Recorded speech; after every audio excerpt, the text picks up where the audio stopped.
Hi guys, welcome back to my channel. और आप सोच रहे होंगे मैं रेडी क्यों हो रही हूँ और कितने बज रहे हैं, क्योंकि मैं नींद में हूँ बहुत ज़्यादा। अभी बज रहे हैं कुछ 2:45 और हम जा रहे हैं त्र्यंबकेश्वर ज्योतिर्लिंग। तो बस उसी के लिए ही रेडी हो रहे हैं, क्योंकि यहाँ से है कुछ बाय रोड 24 बाप रे क्या नींद में इतनी 4 आवर्स का रास्ता है। तो वैसे तो सोना ही है, पता नहीं इतना रेडी भी मैं क्यों ही हो रही हूँ। हो गया है ऑलमोस्ट। अंधेरा अंधेरा लग रहा है। ठीक है, इनको कब से बोल रही हूँ मंगलसूत्र दे दो, सबको फुल टाइम पास चल रहा है और मेरे को बोल रहे हैं।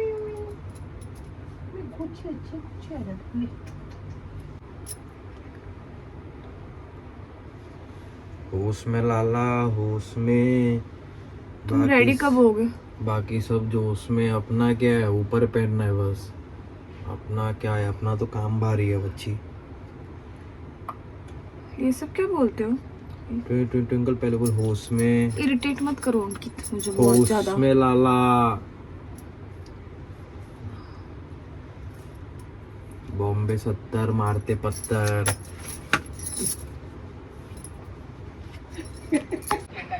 तो हो गई हूँ मैं बिल्कुल ही सिंपल तरीके से रेडी।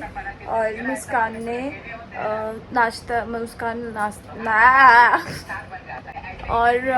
नाश्ता ले आई थी सबके लिए, इडली और डोसा, तो वो खा लूँगी। वैसे तो मैंने सोचा था कि मैं बिना खाए ही चली जाऊँ और पहले दर्शन करूँ फिर कुछ खाऊँ, पर लंबा रास्ता है और फिर उल्टी होगी। उससे बेटर है कि मैं थोड़ा सा खा लेती हूँ, ताकि पेट बिल्कुल ही खाली ना रहे और एसिडिटी की वजह से उल्टी ये ना हो, ट्रिगर ना हो।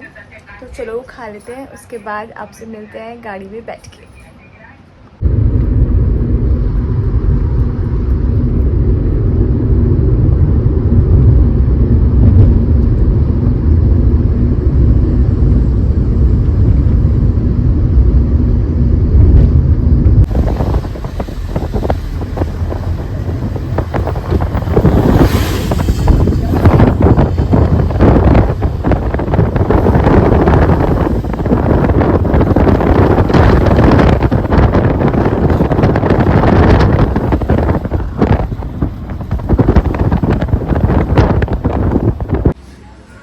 अभी हम यहाँ पे चाय ब्रेक के लिए रुके हैं। बहुत ही लंबा रास्ता था और कंजेस्टेड था ना, तो ना पैर दुख रहा है हमारा तीनों का पीछे बैठ के।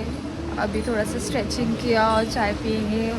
और 19 किलोमीटर्स है, मतलब और half an hour 40 minutes to गो।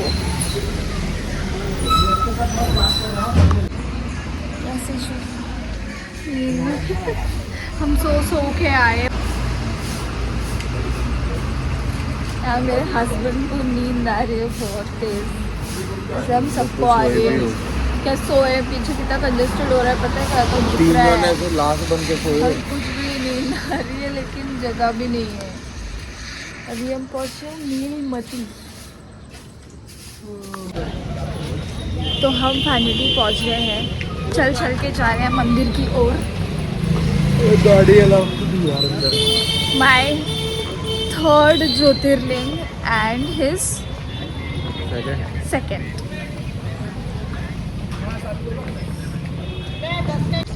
तो हमारे बिल्कुल सामने ही टेंपल है और बस कुछ टाइम और फिर हमें दर्शन हो जाएंगे। नासिक के ब्रह्मगिरी पर्वत के बीचों बीच स्थित है ये त्र्यंबकेश्वर ज्योतिर्लिंग मंदिर। त्र्यंबकेश्वर मंदिर 12 ज्योतिर्लिंग में से एक माना जाता है और ऐसे कहा जाता है गौतम ऋषि ने यहाँ पे घोर तपस्या की थी ताकि शिव जी यहाँ पे आए, और वो आए भी और उन्होंने इन्हें आशीर्वाद दिया और वहाँ पे कोई कर्ज था वो भी हटा दिया और यहाँ पे गोदावरी नदी का निर्माण भी हुआ। वो साथ अपने लेकर आए और इसीलिए ये मंदिर प्रसिद्ध हुआ। बहुत सालों बाद फिर जब मुगल एम्परर औरंगज़ेब आया, उसने सारे मंदिरों को तोड़ना स्टार्ट किया, तो उसने ये मंदिर भी काफ़ी डिमोलिश कर दिया था फिर 18th सेंचुरी में। पेशवा नाना साहेब ने इसे रीबिल्ड किया।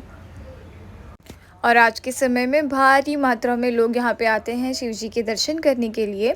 यहाँ के शिवलिंग की एक अलग खासियत है, यहाँ पे शिवलिंग के 3 फेसेस बने हुए हैं जो ब्रह्मा, विष्णु और खुद शिव जी के फॉर्म में हैं। तो हम पहुँच चुके हैं मंदिर में और अभी बस एंटर करके जा रहे हैं, पर अंदर शूट करना अलाउड नहीं है, इसलिए अंदर शूट नहीं करेंगे।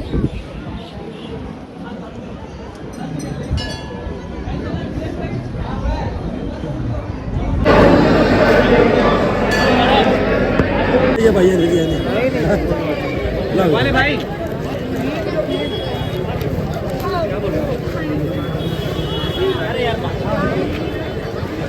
जमता नहीं भैया। तो फाइनली हमारे दर्शन हो गए हैं।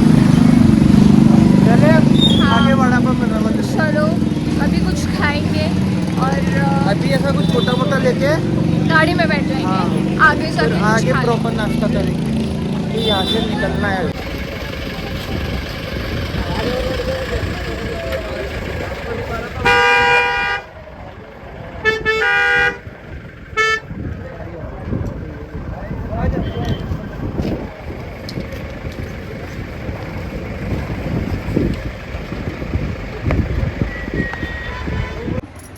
तो हम दर्शन करके आ गए हैं और दर्शन तो बहुत ज़्यादा अच्छे से हुए, लेकिन कुछ चीज़ें हैं जो मुझे बतानी थी, शेयर करनी थी, ताकि आप वो चीज़ें फेस ना करो।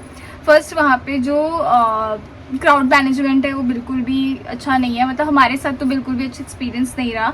सेकंड, वहाँ पे किसी को पूरी इन्फॉर्मेशन नहीं है, ना शॉपकीपर्स को, ना लोकल्स को, और ना ही वहाँ के जो सिक्योरिटी वाले होते हैं वो भी आपको इन्फॉर्मेशन नहीं देते हैं। और वहाँ पे जगह जगह बोर्ड लगा हुआ होता है कि हाँ ऑनलाइन डोनेशन लाइन और दिस लाइन दैट लाइन, पर अगर आप उस लाइन में लगते हो उसके बाद आपको पता चलता है 1-1.5 घंटे बाद कि आपको उसका पहले पास खरीदना है। तो अब हम लाइन में लग चुके थे तो हमने सोचा कि हम ऑनलाइन पास कर लेते हैं, लाइन में है ही तो with in that time form भी निकल आएगा, सॉरी पास भी निकल आएगा ऑनलाइन और हम चले भी जाएंगे। इनका वेबसाइट भी इतना ख़राब है कि आप लोड करते रह जाओगे। एक तो इनका 10 पेज का फॉर्म होता है हर एक चीज़ का, वो फॉर्म भरते जाओ उसमें टाइम चला जाता है। और इसके बाद जब पेमेंट की बारी आती है तो पेमेंट होता ही नहीं है। सारे डिटेल्स आप भर दो, हर तरीके का पेमेंट हमने ट्राई किया होगा, हमने UPI ID, स्कैनर कोड और Visa card, everything, we tried everything, but नहीं हुआ। 1.5-2 घंटा वेस्ट हो गए हमारे उसी में, क्योंकि हम 7 बजे ही पहुंच गए थे और हमें अगर पहले से पता होता, या फिर हमारी भी गलती है कि हमने पहले से ही देखा नहीं, पूछा नहीं, ब्लॉग्स नहीं देखे कि हमें आइडिया हो। फिर किसी रिक्शे वाले ने हमें बोला कि आपको वहाँ से ऐसे फॉर्म बोल रही हूँ, टिकट निकालनी पड़ेगी और वो टिकट से फिर आपको एंट्री करनी है। और नॉर्मल लाइन की जो एंट्री है वो 4 घंटे लगेंगे और जो टिकट वाली है वो 1.5-2 घंटे में हो जाएगा। तो वी वाला कि चलो ठीक है। फिर टिकट हम लेने गए, टिकट लिया, वो आपका पूरा फेस का फ़ोटो, थंब प्रिंट, ये सब लेते हैं। 200 रुपीज़ पर पर्सन का टिकट होता है और अडल्ट किड दोनों जो भी है। और उसके बाद आप टिकट वाले लाइन में लगते हो और टिकट वाले लाइन से भी हमें कम से कम 2 से 2.5 घंटे लगे, पर दर्शन बहुत अच्छे से हुए, सामने सामने दर्शन हुए। और the best part of this Jyotirlinga is कि नीचे वो जो ज्योतिर्लिंग है उसके ऊपर ही एडजेसेंट में मिरर लगा हुआ है, तो मिरर इमेज से भी बहुत अच्छे से दर्शन हो जाते हैं। मतलब अगर आप बिजी हो कि यहाँ से आपको भगाया जा रहा है, तब थोड़ा पीछे आके मिरर देख के भी दर्शन कर सकते हो। तो that was a good thing, but experience तो हमारा बहुत ऐसे था कि हमें सीख मिल गई है। मैं हर जगह जहाँ भी जाती हूँ, मतलब even in my foreign layovers, international layovers, या बाहर भी कहीं जाती हूँ, तो हमेशा मैं पहले गूगल पे या फिर कहीं ना कहीं कुछ पढ़ के या ब्लॉग्स देख के जाती हूँ। और इस बार मैं नहीं गई और मेरी गलती हो गई, क्योंकि हमें बहुत भटकना पड़ा, हम इरिटेट हो गए थे। मतलब there was this one point कि अंकित बोल रहा था अभी कुछ नहीं हुआ तो मैं तो चला जाऊँगा, बट वी वर लाइक कि नहीं यार, इतनी दूर से आए हैं तो ऑफकोर्स भगवान जी इतने ईजिली दर्शन तो नहीं देंगे, थोड़ी परीक्षा तो लेंगे। So that's how we ended up wasting 2 to 3 hours. और उसके बाद हमारा फिर दर्शन हुआ। और अब हम कितने बज रहे हैं, आई गेस अराउंड 4:30 कुछ हो रहे हैं और हम अब जाके घर पहुँचे, बट इट वॉज नाइस। तो बस ये था आज का व्लॉग। मुझे पता है बहुत टाइम बाद ये व्लॉग गया है, और व्लॉग डालो तो प्रॉब्लम है, व्लॉग ना डालो तो प्रॉब्लम हो जाती है। तो एनीवेज, तो अगर आपको ये व्लॉग पसंद आए तो प्लीज़ लाइक करिएगा, शेयर करिएगा, सब्सक्राइब करिएगा, चैनल को बहुत सारा प्यार देना। और अपने क्या अपना फीडबैक देना कि आप लोग अगर गए हो त्र्यंबकेश्वर ज्योतिर्लिंग तो आपका एक्सपीरियंस कैसा रहा, और अगर आप प्लान कर रहे हो तो प्लीज़ पहले से ही ऑनलाइन फॉर्म भर के पास निकाल लेना, और अगर ऑनलाइन नहीं हो पा रहा है तो मेक श्योर कि आप एटलीस्ट 1 आवर प्रायर वहाँ पे पहुँच जाओ दर्शन के, और पहले ये टिकट वाला काम कर लो, फिर लाइन में लगो, तो आपका टाइम जो हमारा वेस्ट हुआ है वो आपका ना हो। तो मिलते हैं आपसे अगले ब्लॉग में, तब तक अपना ध्यान रखिए, खुश रहिए, स्माइल करते रहिए, और मिलते हैं आपसे अगले ब्लॉग में।